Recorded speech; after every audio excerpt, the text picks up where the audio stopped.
If you've ever felt underappreciated, betrayed, misunderstood in a work situation, welcome to one of the very hardest parts of trying to become successful. And it's called emotional control and the burden of complex relationships. My Achilles heel in business has been my sensitivity and being overly emotional. For 30 years running now, at least once a month, I'm dealing with some kind of emotionally frustrating situation. It is an unavoidable fact of business and of life. It's something I've really had to work on. There are 3 tricks to dealing with emotional complexity in a constructive way. Trick number 1 is objective thinking. Understand the dynamics of the situation. Why is this happening? What part am I playing in this? Because that's often, unfortunately, the case is that we are co-creators and co-conspirators in our own misery, which is terrible, but fixable. So looking at it in terms of, okay, am I miscommunicating? Am I misunderstanding something? The second trick is selfishness. And this, I think, does not come naturally to many of us. What this means is looking at a situation and saying, what do I want out of this? When you were clear about that, it makes you an equal at the table. And instead of being a pawn in the game, you're playing the game. It puts you in that mode of objective thinking because you can look at it and do what successful people do,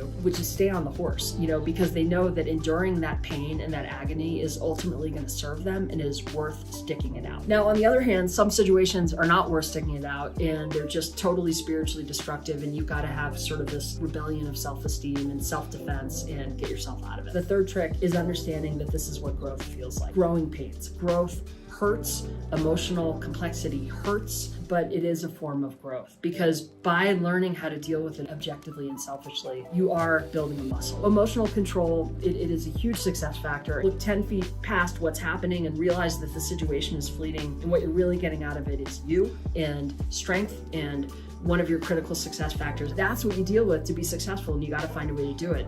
That the situation itself is fleeting. What you're getting out of it is you, right? You're getting your ability to handle this kind of crap. There is no path to success without emotional control. Unfortunately, that's the reality. Deal with it. As always, guys, if you're interested in marketing and business and branding and the shared humanity of work, please follow me here. Instagram, YouTube, Substack. You can see everything that I'm doing at emilyhickey.com. And as always, guys, truly good luck out there.